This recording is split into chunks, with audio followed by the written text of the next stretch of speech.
नमस्कार दोस्तों, आपका अपना चैनल हिंदी जंक्शन पर मैं परवेश कुमार सिन्हा स्वागत करता हूं, अभिनंदन करता हूं।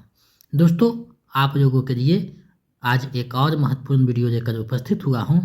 अगर आप नए हैं तो चैनल को सब्सक्राइब कर दें, बेल आइकन को दबा दें ताकि मेरे आने वाला वीडियो का नोटिफिकेशन आपको मिलता रहे।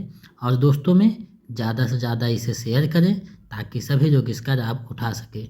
दोस्तों, जैसा कि आप सभी को पता है कि हम लोग बीपीएससी टीआरई 4.0 की तैयारी कर रहे हैं, तो उसी से संबंधित एक और प्रैक्टिस सेट लेकर उपस्थित हुआ हूं। तो आप लोग वीडियो के अंत तक बने रहिएगा और कितना इसमें सही करते हैं कमेंट करके बताइए ताकि हम समझ सकें कि आपकी तैयारी कैसी चल रही है। और वीडियो को ज़्यादा से ज़्यादा शेयर करें। तो दोस्तों, आज का जो प्रैक्टिस सेट है उसको देखते हैं। आप देख पा रहे हैं बीपीएससी टीआरई 4.0। अगर आप इसकी तैयारी कर रहे हैं, चाहे टीजीटी हो, पीजीटी हो, यानी 6 से 12 तक किसी भी वर्ग के हिंदी विषय की अगर तैयारी कर रहे हैं तो ये वीडियो आपके लिए महत्वपूर्ण होने जा रहा है, क्योंकि इस वीडियो में हम लोग अभ्यास सेट 11 को देखने वाले हैं। यानी ये 11वां अभ्यास सेट है। 10 अभ्यास सेट कराया जा चुका है। अगर आप नहीं देखे हैं तो हमारे चैनल हिंदी जंक्शन पे प्लेलिस्ट बना हुआ है, वहाँ से देख सकते हैं। और 4.0 के लिए लगभग 24 क्लास करवाया जा चुका है। अगर वो भी नहीं देखे हैं तो वहाँ से देख सकते हैं, प्लेलिस्ट बना हुआ है। तो आज जो अभ्यास सेट हम करेंगे 11वां अभ्यास सेट है। इस वीडियो में हम हिंदी के 80 प्रश्नों का अभ्यास करेंगे जो बीपीएससी टीआरई में पूछा जाता है। तो आप लोग हिंदी से संबंधित कोई भी कंपटीशन का तैयारी कर रहे हैं, चाहे आप EMRS कर रहे हो, KVS के कर रहे हो, या कोई भी स्टेट का PGT का कर रहे हो, या UGC नेट का कर रहे हो, तो ये वीडियो आपके लिए महत्वपूर्ण होने जा रहा है, क्योंकि इसमें महत्वपूर्ण प्रश्नों को संग्रहित किया गया है और आपके ज्ञान एवं परीक्षा की दृष्टि से देखते हुए जो है ये बनाया गया है। तो आप लोग वीडियो के अंत तक बने रहिएगा और कितना सही करते हैं 80 प्रश्न में कमेंट करके बताइएगा। अगर आप मेरा नोट्स और प्रैक्टिस सेट पाना चाहते हैं बीपीएससी टीआरई 4.0 का, तो मेरे नंबर 7261815307 पे 249 रुपया पेमेंट करके इसी नंबर पे हमें उसका स्क्रीनशॉट भेज दीजिए और हम इधर से जो है आपको नोट्स प्रोवाइड करवा देंगे। यानी आप किसी भी माध्यम से पेमेंट करके फ़ोन पे, गूगल पे, पेटीएम, उसका स्क्रीनशॉट हमारे नंबर 7261815307 पे व्हाट्सएप कर दीजिए, तो हम इधर से आपको PDF उपलब्ध करवा देंगे।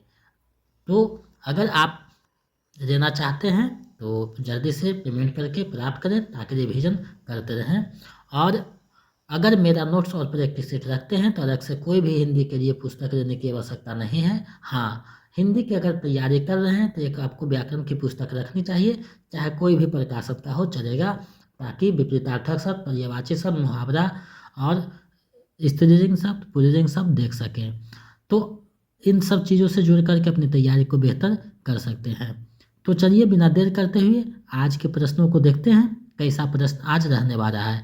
पिछले सेट के अनुसार थोड़ा सा प्रश्नों का लेवल बढ़ता जाएगा, तो आप लोग इसको देखिएगा और अपनी तैयारी को बेहतर कीजिएगा। तो चलिए देखते हैं प्रश्नों को। दोस्तों, आप लोगों के समक्ष अभ्यास सेट 11 का पहला प्रश्न प्रस्तुत है। आप लोग इसका जवाब दीजिए कि इसका क्या सही होगा।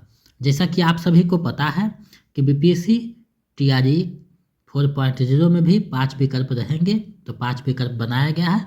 तो आप लोग इसका जवाब दीजिए कि इसका क्या सही रहने वाला है। ऐसा ही महत्वपूर्ण प्रश्नों को इसमें संग्रहित किया गया है, थोड़ा सा स्तर बढ़ा हुआ है, देखिएगा।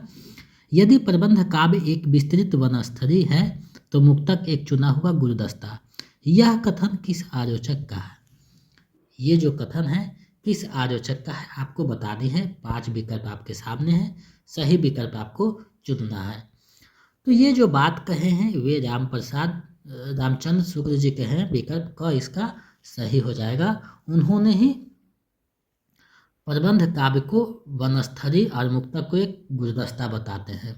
इसको ऐसा भी पूछा जाता है कि मुक्तक काव्य को किसने एक गुलदस्ता बताया है, तो रामचंद्र शुक्ल हो जाएंगे। इस तरीक़ा से भी प्रश्न पूछा जा सकता है, क्योंकि एग्जाम में प्रश्न के शब्दों पर ही जो आंसर निर्धारित होते हैं, तो किसी भी तरीक़ा से घुमा करके पूछेगा आपको कंफ्यूज करने के लिए, तो आप उससे बचिएगा और अपने जो है प्रश्नों को अच्छे से आंसर करके अपना रिजल्ट पक्का कीजिएगा। तो पहले एग्ज़ाम में बैठने के पहले जो है अपना डॉक्यूमेंट जो लेके जाते हैं अच्छे से आराम से प्रवेश कीजिएगा। उसके बाद प्रश्नों को 2-3 बार पढ़िएगा, उसके बाद जवाब दीजिएगा। ज़्यादा टेंशन भी नहीं लेना है, क्योंकि आपकी तैयारी यूजीसी नेट से लेकर टीजीटी जूनियर तक करवाई जा रही है, यानी आपको बेसिक से लेकर हाई लेवल तक तैयारी करवाया जा रहा है, तो आप इसको अच्छे से देखिएगा। चलिए आज के अगले प्रश्न को देखते हैं। आधुनिक काल को गद्यकार की संज्ञा किसने दी है? आधुनिक काल को गद्यकार की संज्ञा किसने दी है? तो गद्यकार की जो संज्ञा देने वाले हो रामचंद्र शुक्ल जी हैं, यानी विकल्प ग जो है सही हो जाएगा। उन्होंने ही जो है आधुनिक काल को गद्यकार कहते हैं, तो विकल्प ग इसका सही हो जाएगा। चलिए आगे देखते हैं। 150 बनाए आए मेरठ सभा के बीच जो कवित की वो खेर करी जानो है, यह पंक्ति किसकी है? यह पंक्ति किसकी है आपको बतानी है। तो ये जो पंक्ति है ठाकुर की है, विकल्प ख इसका सही हो जाएगा। यूजीसी नेट में ये प्रश्न पूछा गया है, इसलिए मैंने यहाँ समाहित किया है। चलिए आगे बढ़ते हैं, अगले प्रश्न को देखते हैं। आदिकालीन साहित्य के वीर रस की रचनाओं में प्रायः किस भाषा का प्रयोग किया गया है? यानी आदिकालीन जो साहित्य है वीर रस की, उसमें किस भाषा का प्रयोग किया गया है आपको बतानी है। तो देखिए आदिकाल में पिंगर और डिंगर 2 भाषा चलता था, तो जो वीर रस की रचना होती थी उसमें डिंगर शब्द का प्रयोग होता था, यानी विकल्प ग इसका सही हो जाएगा। चलिए आगे बढ़ते हैं, अगले प्रश्न को देखते हैं। पुरुष परीक्षा किस कवि की रचना है? पुरुष परीक्षा किस कवि की रचना है आपको बतानी है। तो ये जो रचना है आप सभी को पता होनी चाहिए, बिहार के ही कवि है विद्यापति, उनकी रचना है। विकल्प ख इसका सही आंसर हो जाएगा। पुरुष परीक्षा उनकी प्रसिद्ध रचना है, विकल्प ख सही हो जाएगा। चलिए आगे बढ़ते हैं, अगले प्रश्न को देखते हैं। हम लोग ज़्यादा विस्तार में नहीं देखेंगे क्योंकि समय बहुत कम है। टॉपिक में सब चीज़ अच्छा से बताया हुआ, वहाँ से आप देख सकते हैं। निम्नलिखित में कौन सी रचना मतीराम की नहीं है? इसमें देखिए नहीं पूछा गया है, कौन सी रचना जो है मतीराम की नहीं है आपको बतानी है। तो देखिए रसराज, ललित राम और छंदसार तीनों जो है मतीराम की रचना, इसमें नहीं पूछा हुआ है, तो इसका जो सही आंसर है उपयुक्त में से कोई नहीं, यानी विकल्प वो सही हो जाएगा, क्योंकि तीनों रचनाएं मतीराम की हैं। चलिए आगे बढ़ते हैं, अगले प्रश्न को देखते हैं। निम्नलिखित में कौन सा कवि कृष्ण भक्ति धारा के कवियों में शामिल नहीं है? यानी आपको बताना है कि वे कौन से कवि हैं जो कृष्ण भक्ति धारा के कवि में शामिल नहीं है, यानी कृष्ण भक्त कवि वो नहीं है। ये बहुत बार प्रश्न पूछा गया है, वीवीआई प्रश्न है।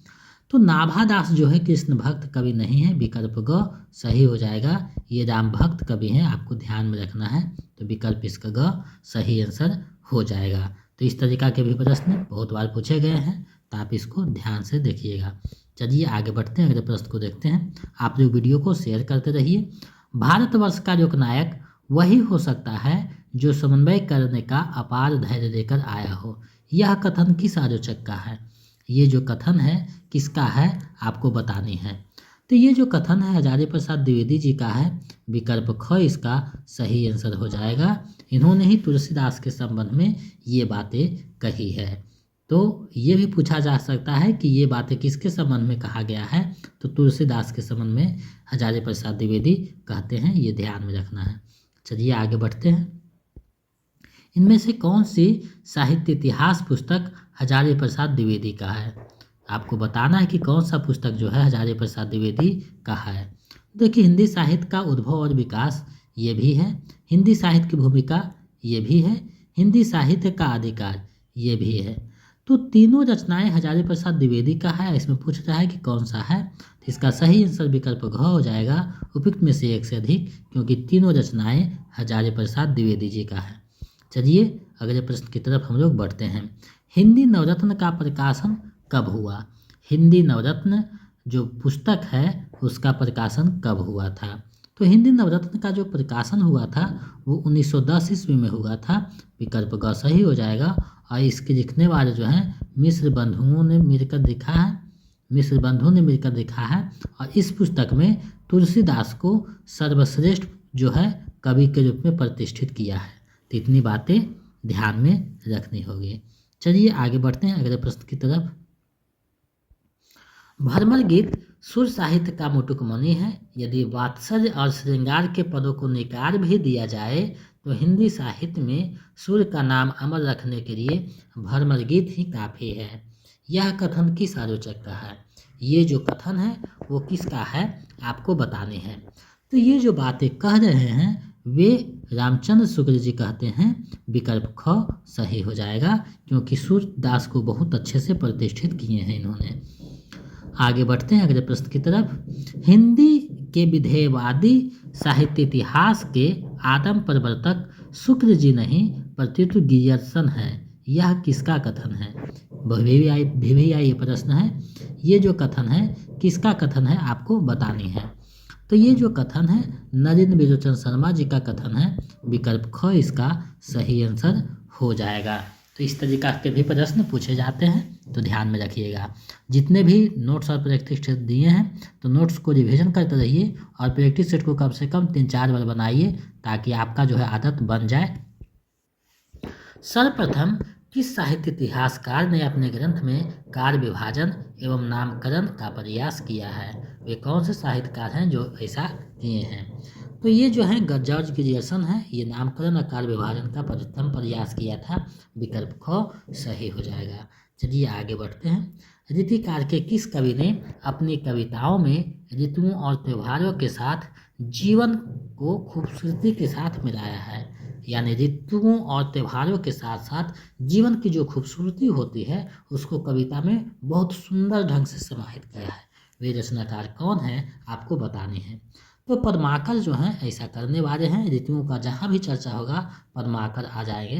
तो विकल्प ग इसका सही आंसर हो जाएगा। चलिए आगे बढ़ते हैं। हिंदी भाषा के विकास का सही अनुक्रम क्या है? सही अनुक्रम क्या है हिंदी भाषा के विकास का वो बताना है। तो पारी प्राकृत अपभ्रंश हिंदी यानी विकल्प क सही हो जाएगा। पारी के पहले जो है संस्कृत भाषा था, ये आपको ध्यान में रखना है। संस्कृत से पारी, पारी से प्राकृत, प्राकृत से अपभ्रंश, अपभ्रंश से हिंदी। तो ये जो है विकास की प्रक्रिया है। तो विकल्प क सही हो जाएगा। आगे बढ़ते हैं। आप लोग अगर सेट में बना रहे हैं तो ये नहीं सोचें कि आपको पूरा 80 में 80 हो जा रहा है।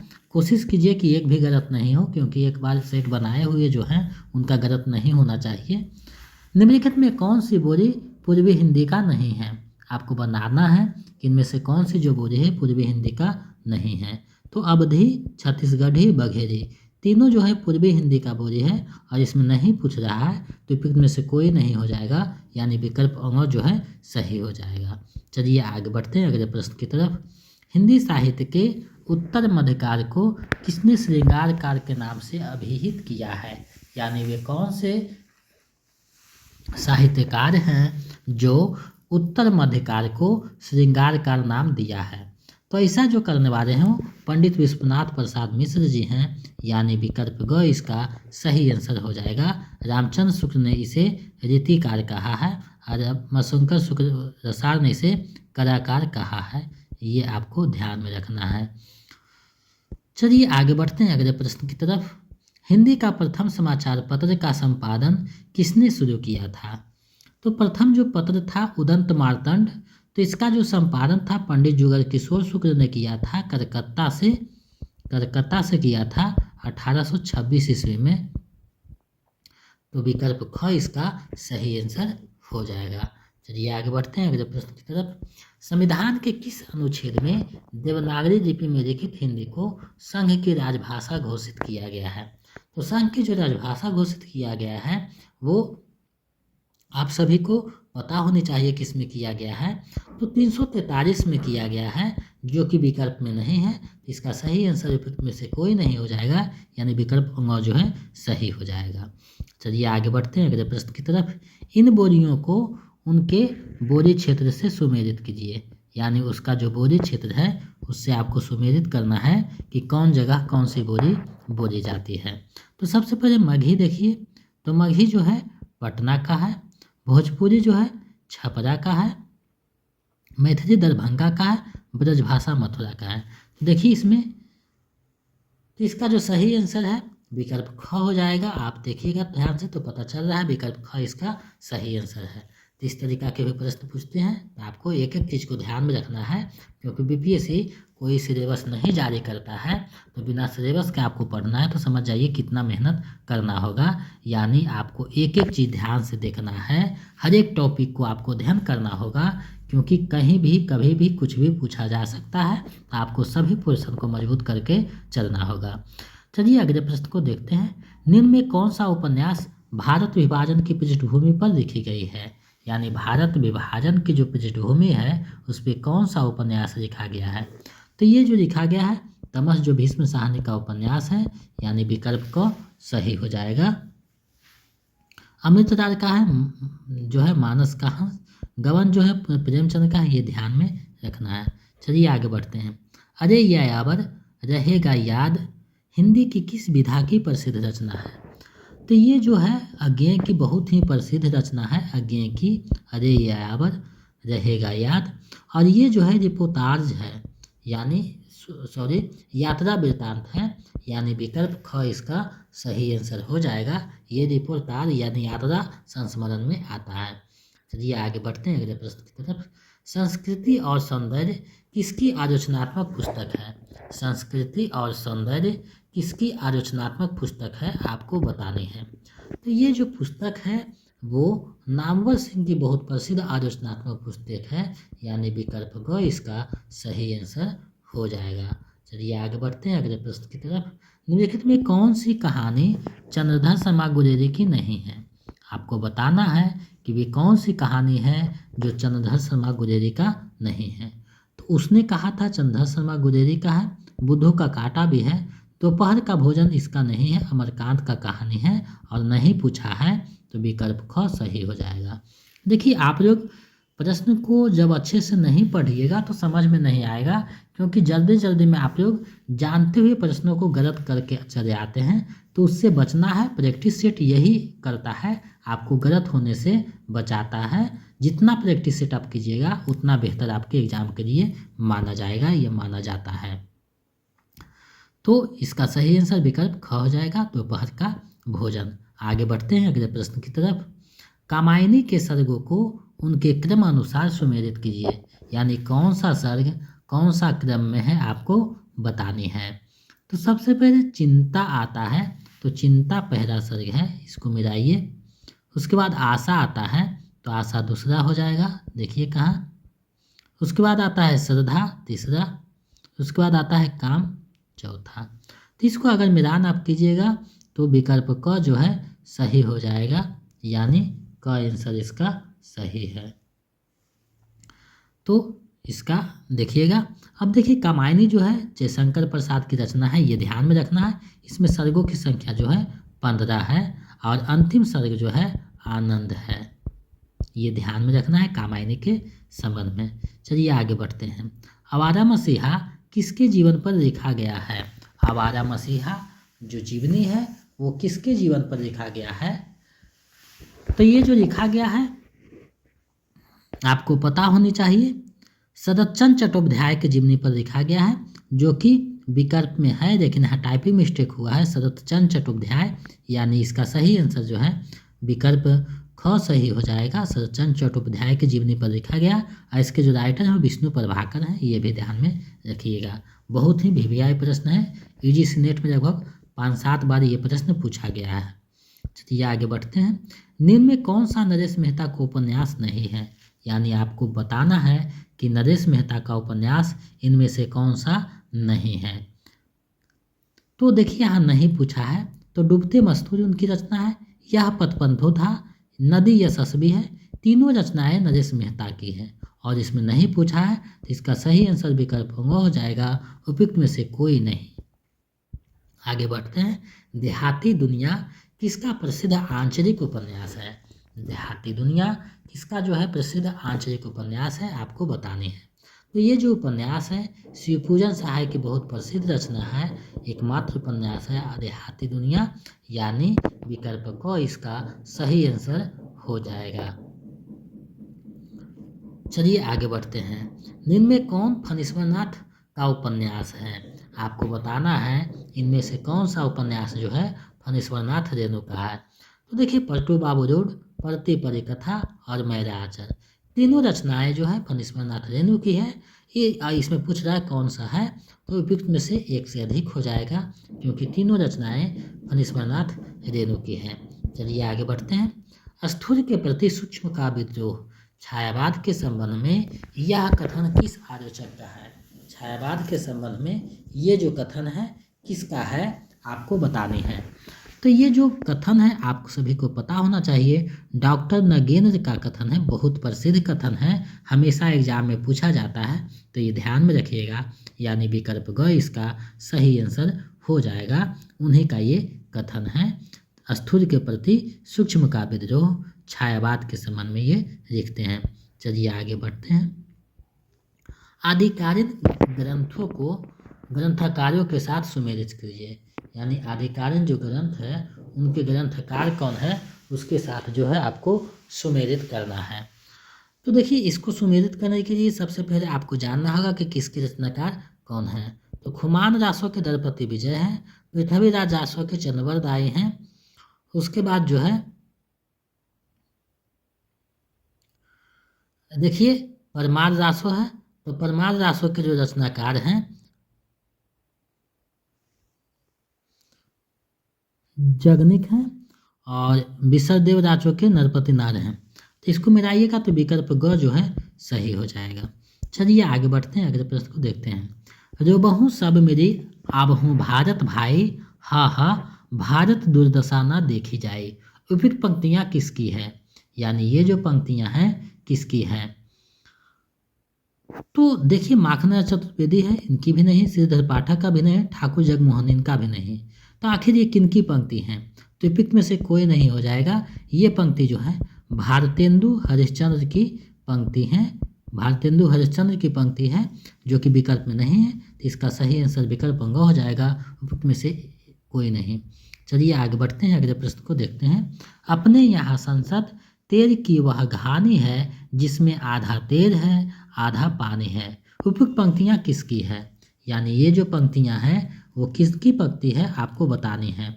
तो ये जो पंक्ति है सुदामा पांडे धूमिल की पंक्ति है, विकल्प ख जो है सही हो जाएगा। संसद से सड़क तक उनकी पुस्तक है, उसी पुस्तक में ये पंक्ति समाहित है, तो विकल्प ख इसका सही आंसर हो जाएगा।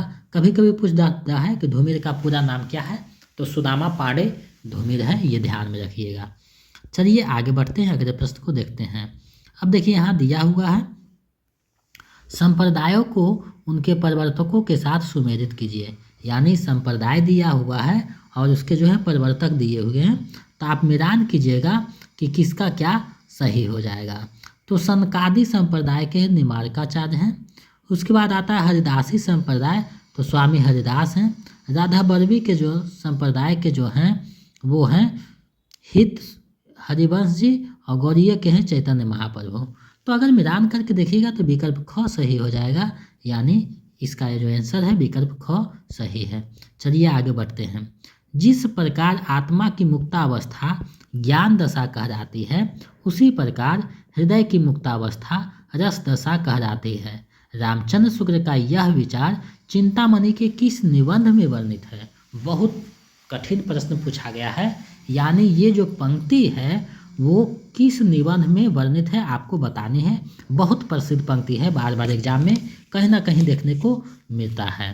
तो ये जो पंक्ति है वो कविता क्या है निबंध में संग्रहित है, यानी विकल्प क सही हो जाएगा। और कविता क्या निबंध जो है चिंतामणि, उनकी जो रचना है न कविताओं का जो भावों पे रखा गया है, तो उसमें वर्णित है चिंतामणि भागवन में, यानी विकल्प क सही हो जाएगा। चलिए आगे बढ़ते हैं, अगले प्रश्न को देखते हैं। छायावाद के रचनाकारों को उनके जन्म वर्ष के अनुसार सही सुमेलित कीजिए। तो उस छायावाद के जो कवि हैं उसको अगर मिलान कीजिएगा, तो जन्म के अनुसार अगर आप मिलान कीजिएगा तो आपको डेट याद रखना ज़रूरी है। और हम टॉपिक में सभी का जन्मदिन भी बता दिए हैं। तो हाँ, आप देखे होंगे तो सबसे पहले पा रहे होंगे जयशंकर प्रसाद, उसके बाद निराला आते हैं, उसके बाद सुमित्रानंद पंत हैं, उसके बाद महादेवी वर्मा आते हैं। तो विकल्प ग सही हो जाएगा। चलिए आगे बढ़ते हैं। कबीरदास को वाणी का डिक्टेटर किसने कहा है? यानी कबीरदास को वाणी का डिक्टेटर कहने वाले कौन हैं? तो वाणी का डिक्टेटर रामचंद्र शुक्ल भी नहीं कहे, श्याम सुंदर दास भी नहीं, डॉक्टर नरेंद्र भी नहीं। तो ऐसा कहने वाले हजारी प्रसाद द्विवेदी जी हैं, जो विकल्प में नहीं है। इसका सही आंसर उपयुक्त में से कोई नहीं हो जाएगा, क्योंकि विकल्प में नहीं है। तो ऐसा फंसाने वाला भी प्रश्न देता है जिसको आपको जो है कन्फ्यूज करना होता है, तो ऐसा विकल्प बनाता है। और परीक्षा आपका कन्फ्यूजन का ही प्रश्न रहता है।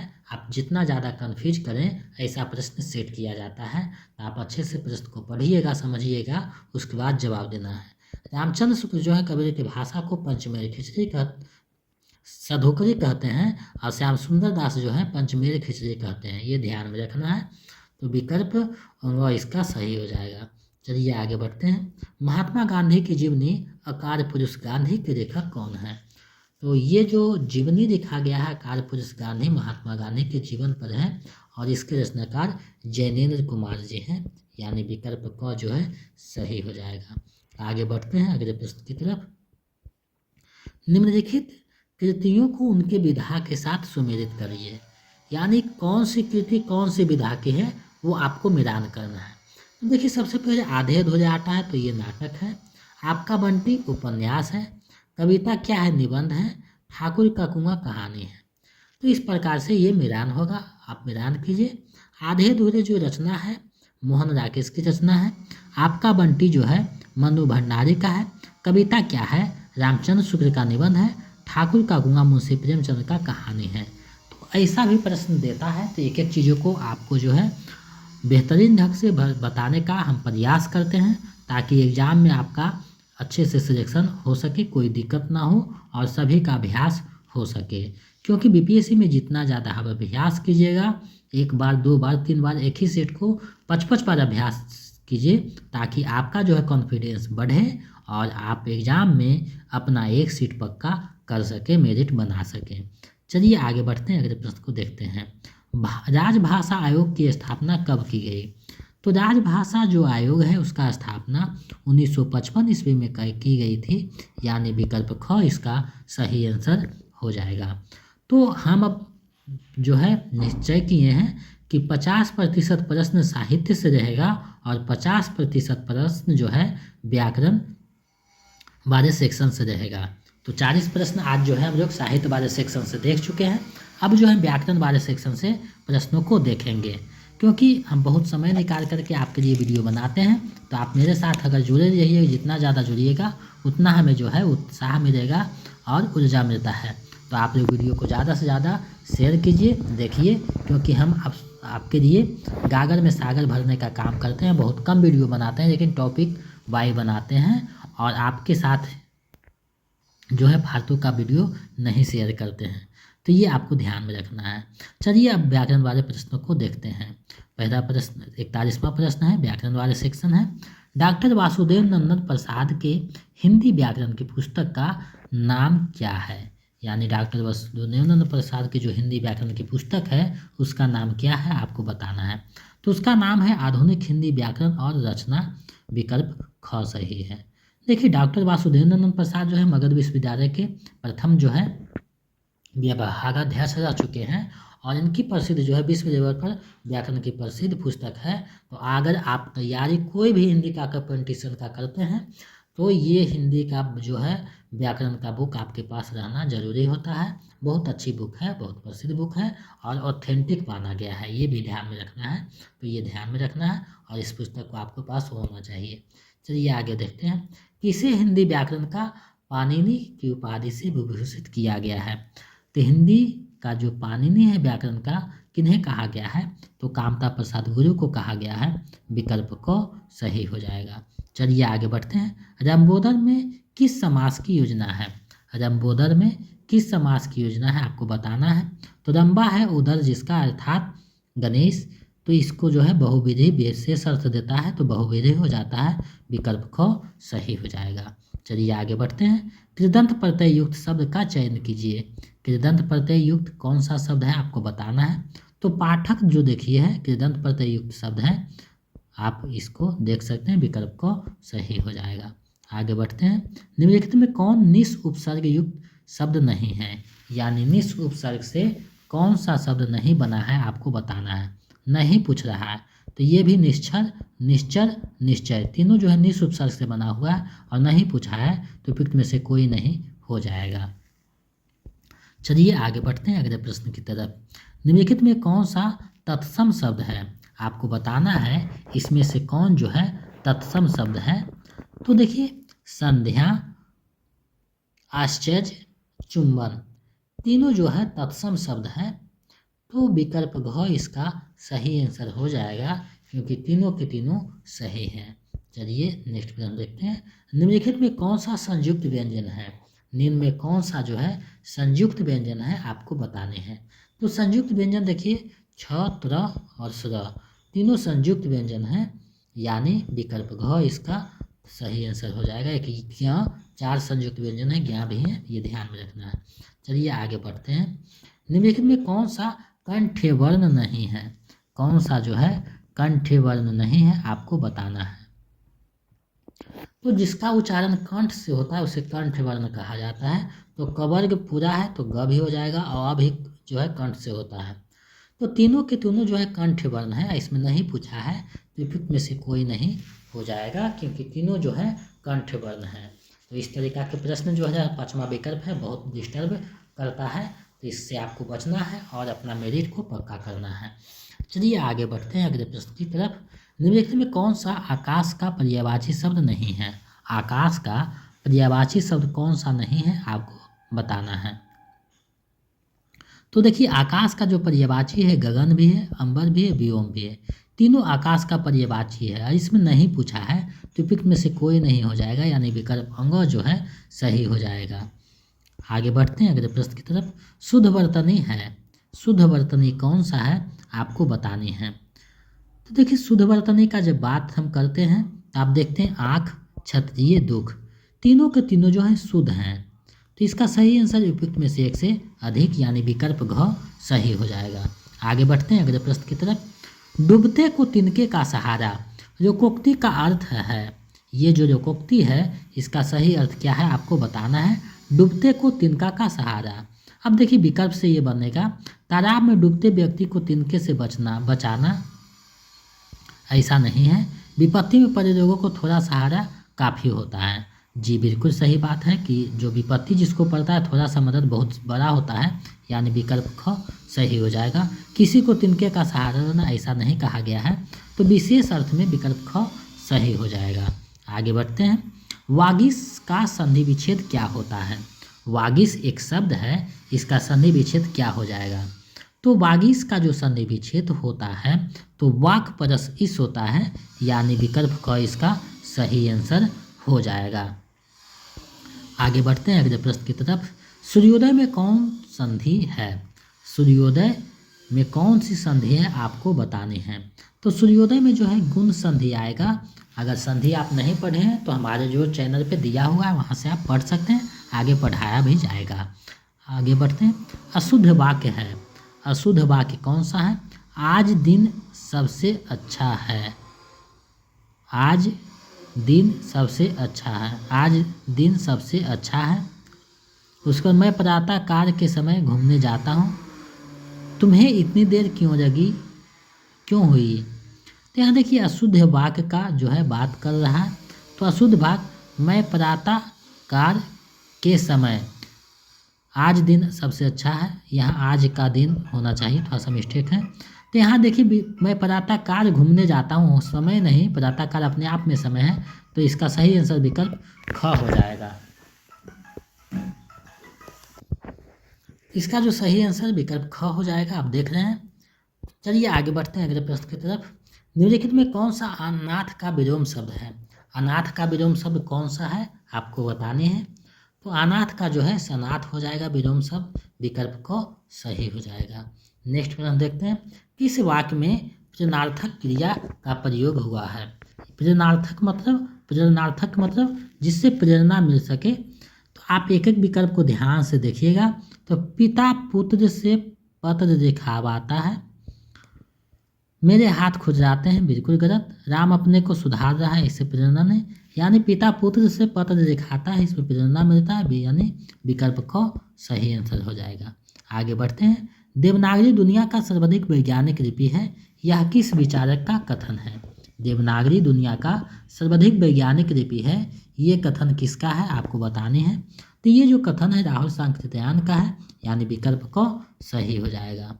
आगे बढ़ते हैं। अचिर और अजीर का सही अर्थ भेद है, यानी दोनों का क्या क्या अर्थ होगा आपको नीचे दिए गए विकल्प के अनुसार चुनना है। तो देखिए, अचिर मतलब चिरकार, अजीर मतलब घर, ये बिल्कुल गलत है। पुराना नया, ये भी नहीं होगा। अचिर मतलब नवीन और अजीर मतलब आंगन, ये बिल्कुल सही है, यानी विकल्प ग सही हो जाएगा। आगे बढ़ते हैं। गरीब के निमित्त धन इकट्ठा करो में कौन सा कारक है? गरीब के निमित्त धन इकट्ठा करो, कौन सा कारक इसमें आया है आपको बताने हैं। तो इसमें जो है संप्रदान कारक है, कर्ता ने कर्म को करण से आप पढ़िएगा कर्ता कारक चिन्ह तो समझ में आ जाएगा, यानी विकल्प ख इससे सही हो जाएगा। आगे बढ़ते हैं। निम्नलिखित में कौन सा भ्रमर का पर्यायवाची शब्द नहीं है? तो भ्रमर का जो पर्यायवाची शब्द है, आदि जो है पर्यायवाची शब्द नहीं है, बाकी मिलिंद मतलब भी भौरमर, मधुकर मतलब भी भौरा होता है, यानी विकल्प ख इसका सही हो जाएगा, क्योंकि नहीं पूछा है। चलिए आगे बढ़ते हैं। शिव का पर्याय है, यानी शिव जो शब्द है उसका पर्याय क्या है? तो शिव जो शब्द है उसका पर्याय शब्द है शशि शेखर, जो है शिव को कहा जाता है, यानी शशि मतलब होता है चंद्रमा, शेखर मतलब होता है शिखा, यानी जिसके शिखा पे चंद्रमा हो उसे शिव कहा जाता है, यानी विकल्प ख जो है सही हो जाएगा। आगे बढ़ते हैं। विशेषण है, इनमें से कौन सा शब्द जो है विशेषण है? तो जो किसी की विशेषता बतलाता हो उसे विशेषण कहते हैं। तो जीवनी, ये विशेषता नहीं बता। जीवंतता, ये भी नहीं। जीवंत यानी जो जागा जी रहा हो, जो जिंदा हो, तो विकल्प ग इसका सही आंसर हो जाएगा। आगे बढ़ते हैं, देखते हैं क्या है। सम्मुख का विपरीतार्थक है, सम्मुख एक शब्द है, उसका विपरीतार्थक शब्द क्या होगा? तो सम्मुख का विमुख हो जाएगा, यानी विकल्प ग इसका सही आंसर है। प्रश्न में देखिए कुछ कुछ बहुत हल्के शब्द रख रहे हैं, लेकिन कन्फ्यूजन का है, ध्यान में रखिएगा। तो आप इसको बनाते चलिए, धीरे धीरे प्रश्नों का लेवल बढ़ता चला जाएगा। अंगूठा दिखाना मुहावरे का अर्थ है, अंगूठा दिखाना मुहावरे का सही अर्थ क्या है? तो समय पर धोखा दिखाना, यानी अंगूठा दिखाना, विकल्प को सही हो जाएगा। आगे बढ़ते हैं। आप लोग वीडियो को ज़्यादा से ज़्यादा शेयर करें। भाववाचक संज्ञा है, तो भाववाचक संज्ञा इसमें कौन सा है? तो बुढ़ापा, यौवन, दोनों जो है भाववाचक संज्ञा है, तो विकल्प घ इसका सही आंसर हो जाएगा, यानी उपयुक्त में से एक से अधिक। चलिए आगे बढ़ते हैं। शुद्ध वाक्य है, शुद्ध वाक्य क्या है? वह किताब लाया, ताज़ा गाय का दूध पीना चाहिए, वह ने ही कहा है। तो यहाँ अगर देखिएगा तो वह किताब लाया बिल्कुल शुद्ध है, यानी विकल्प का सही हो जाएगा। आगे बढ़ते हैं। श्याम सुंदर में समास है, श्याम सुंदर, सॉरी यहाँ जो है टाइपिंग नहीं बनाया गया है। श्याम सुंदर यानी श्याम है सुंदर, यानी जिनका तन सब सुंदर हो, विशेष अर्थ देता है। तो ये जो है विशेष अर्थ यानी बहुविधि समास है, इसका जो है विकल्प आपको यहाँ टाइपिंग मिस्टेक हुआ है, तो इसको अन्यथा में नहीं दे, ये बहुविधि समास है, आप ध्यान में रखिएगा। चलिए आगे बढ़ते हैं अगले प्रश्न की तरफ।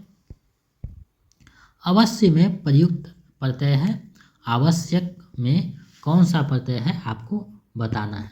तो आवश्यक जो शब्द है उसमें जो प्रत्यय आया है अक प्रत्यय आया है, यानी विकल्प को सही हो जाएगा। आगे बढ़ते हैं। तत्सम शब्द है, यानी आपको बताना है इनमें से कौन जो है तत्सम शब्द है। तो अगर आप देखिएगा तो तत्सम शब्द के रूप में आपको दवा भी जो है विदेशी शब्द है, मूर्ख भी विदेशी शब्द है, तो तत्सम जो है प्रकृति है, यानी विकल्प को सही हो जाएगा। आगे बढ़ते हैं। अत्यधिक शब्द में कौन सी संधि है, अत्यधिक शब्द में कौन सी संधि है? तो इसमें जो है स्वर संधि आता है, अतिजोर अधिक, अत्याजोर अधिक। तो इस विकल्प जो है अतिजोर अधिक, यानी विकल्प जो ख है सही हो जाएगा। अब जो है हम लोग गद्यांश जो है देखते हैं, क्योंकि टीजीटी में 4 गद्यांश और पीजीटी में 2 गद्यांश रहता है, तो गद्यांश को भी हम लोग देखते चलेंगे। और गद्यांश का एक नियम है कि जैसे कहता है उसी के अनुसार जवाब देना है, अपना मन से नहीं देना है वरना गलत हो जाएगा। तो देखिए यहाँ दिया हुआ है, गद्यांश को ध्यानपूर्वक पढ़िए और दिए गए प्रश्नों का सही विकल्प चुनकर उत्तरक पत्रक जो है उसमें चिन्हित कीजिए। तो सबसे पहले हम लोग गद्यांश को पढ़ते हैं, उसके बाद इससे जो प्रश्न रहेगा उसको हम लोग देखेंगे। तो चलिए पढ़ते हैं। आदर्श व्यक्ति सद्कर्मों में आस्था रखता है, इसी में वह अपने जीवन की सार्थकता समझता है। उसके जीवन का प्रत्येक क्षण सद्कर्म में ही व्यतीत होता है। विश्राम और विनोद के लिए उसके पास निश्चित समय रहता है। वह शेष समय समाज के उत्थान में लगाता है। उसके जीवन में आलस के लिए कोई स्थान नहीं होता। विपत्तियों में भी वह अपने चरित्र का सच्चा परिचय देता है। धैर्य रूपी कुदाल से वह बड़े बड़े संकट रूपी पर्वतों को निर्मूल कर देता है। उसकी कार्यकुशलता देखकर लोग आश्चर्य विमूढ़ हो जाते हैं। वह परिस्थितियों का दास नहीं होता, परिस्थितियां उसकी दासी होती है। इस अर्थ में उसका चरित्र प्रशंसनीय होता है कि वह धैर्य से अपने सारे संकट दूर करता है। अब देखिए हम लोग इसको पढ़े हैं, धैर्य के जो सद्कर्म करने वाला धैर्यवान व्यक्ति उसके बारे में बताता है, यानी जो आदर्श व्यक्ति है। अब इससे संबंधित जो प्रश्न है उसको देखते हैं। लोग आश्चर्य विमूढ़ क्यों होते हैं? तो इसमें बताया गया है कि आदर्श व्यक्ति की कार्य कुशलता देखकर जो है लोग आश्चर्य विमूढ़ होते हैं, यानी विकल्प क सही हो जाएगा। आगे बढ़ते हैं। अब अगर ध्यान से आप पढ़िएगा गद्यांश को तो अपने आप प्रश्न बनते चले जाएंगे। किस अर्थ में आदर्श व्यक्ति का चरित्र प्रशंसनीय होता है, यानी वो प्रशंसनीय कैसे होता है, किस आदर्श में वो जो है आदर्श व्यक्ति की प्रशंसा का जो चरित्र है उसका प्रशंसनीय कब हो जाता है। तो इसमें चर्चा किया गया है कि वह धैर्य से संकट को दूर करता है, यानी संकट में कभी विचलित नहीं होता, धैर्य रखता है और उसे दूर कर देता है, यानी विकल्प ख सही हो जाएगा। आगे बढ़ते हैं। प्रस्तुत गद्यांश का उपयुक्त शीर्षक है, तो इसका जो उपयुक्त शीर्षक आप दीजिएगा तो आदर्श व्यक्ति के रूप में चर्चा किया गया है, यानी विकल्प को सही हो जाएगा। आगे बढ़ते हैं। आदर्श व्यक्ति के जीवन में किसके लिए स्थान नहीं होता है? तो आदर्श व्यक्ति के जीवन में किसके लिए स्थान नहीं होता है? तो आदर्श के लिए कोई स्थान नहीं होता, ऊपर में बताया जा चुका है, यानी विकल्प क इसका सही हो जाएगा। आगे बढ़ते हैं, अगले प्रश्न को देखते हैं। आदर्श व्यक्ति किसमें आस्था रखता है? तो आदर्श व्यक्ति किसमें आस्था रखता है? तो ऊपर चर्चा किया गया था कि सद्कर्म में, यानी सही कर्म में वो आशा रखता है, आस्था रखता है, विश्वास रखता है, तो विकल्प ख सही हो जाएगा। देखिए आप कितना आसानी से सोल्व होता है गद्यांश। तो इसको गद्यांश को अच्छे पहले से पढ़िए, उसके बाद उसका जवाब दीजिए, तो आपका एक एक गद्यांश जो है एक एक प्रश्न सही होगा। और टीजीटी में लगभग 20 प्रश्न रहता है गद्यांश से, 20 से 25 प्रश्न, तो आप उसको सही कर दीजिएगा तो आपका रिजल्ट वहीं लगभग होने का चांस बढ़ जाता है। और गद्यांश जिसका गलत हुआ लगभग रिजल्ट होने की संभावना कम जाती है। चलिए आगे बढ़ते हैं, अगला गद्यांश को पढ़ते हैं। ये गद्यांश का भी वही जो है नियम कानून है। स्वास्थ्य और चरित्र एक दूसरे से घनिष्ठता के साथ जुड़े होते हैं। वही व्यक्ति स्वस्थ होता है जिसके चरित्र में आत्मसंयम हो। चारित्रिक दूषण व्यक्ति के पतन का कारण होता है। आत्मसंयम को चरित्र की सीढ़ी कहा गया है। इसी सीढ़ी के माध्यम से कोई व्यक्ति उत्तरोत्तर विकास की यात्रा तय करता है। व्यायाम को स्वास्थ्य का सहोदर कहा गया है। यही किसी व्यक्ति की काया और चित्त को निर्मल और निरुज यानी रोग रहित बनाता है। चरित्र की रक्षा का अर्थ है काया और चित्त को दूषणों से मुक्त करना। तो ये जो है चरित्र पे चर्चा किया, यानी स्वस्थ व्यक्ति जो है उसके बारे में बताया गया है और उसकी जो चरित्र है, चरित्र की जो है महत्ता को बताया गया है। अब देखिए स्वास्थ्य का जो है सहोदर है कौन? तो स्वास्थ्य का जो सहोदर होता है ऊपर चर्चा किया है व्यायाम होता है, यानी विकल्प को सही हो जाएगा।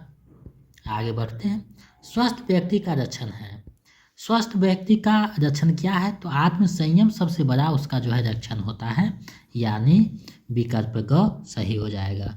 कुछ लोग सोचते हैं कि अत्यधिक ताकत है तो स्वस्थ है, अपार संपदा है, तो ऐसा नहीं है।